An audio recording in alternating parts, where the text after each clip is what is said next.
छोड़ब नहीं अब की जा, हाँ छोड़ब नहीं अब की जा, मारब गिन गिन, छोड़ब नहीं अब की जा, मारब गिन गिन। सुन हो चीन सरौ सुन हो चीन, सुन हो चीन साले सुन हो चीन, सुन हो चीन साले सुन हो चीन। नकाशा से कर दे हम तोहारा की, नकाशा से कर दे हम तोहारा की। सुन हो चीन सरौ सुन हो चीन, सुन हो चीन साले सुन हो चीन। छोड़ब नहीं अब की जा, हाँ छोड़ब नहीं अब की जा, मारब गिन गिन, छोड़ब नहीं अब की जा, मारब गिन गिन। सुन हो चीन साले सुन हो चीन, सुन हो चीन सरौ सुन हो चीन, सुन हो चीन सरौ सुन हो चीन। नकाशा से कोई दे हम तोहारा की, नक्शा से कोई दे हम तोहारा की। सुन हो चीन साले सुन हो चीन, सुन हो चीन सरौ सुन हो चीन।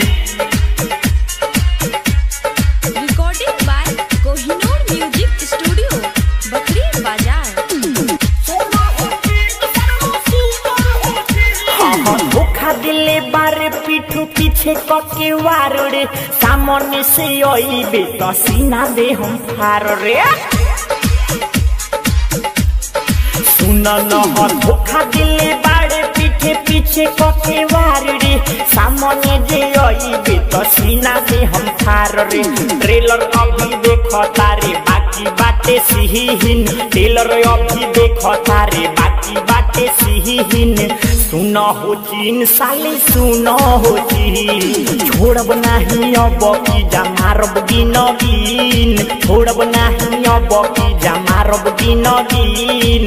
सुन हो चीन साले सुन हो चीन, सुन हो चीन सरौ सुन हो चीन। Recording by Kohinoor music studio, बकरी बाजार। आँख जे देखइबे ते अब हिंदुस्तान को, राइटर नीरज रोहित खेल जाई जान को।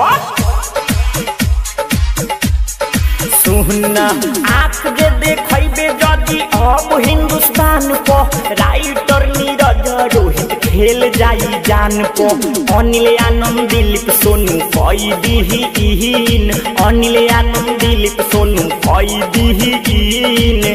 सुन हो चीन साले सुन हो चीन, छोड़ब नहीं अब की जा, मारब गिन गिन, छोड़ब नहीं अब की जा, मारब गिन गिन। सुन हो चीन साले सुन हो चीन, सुन हो चीन सरौ सुन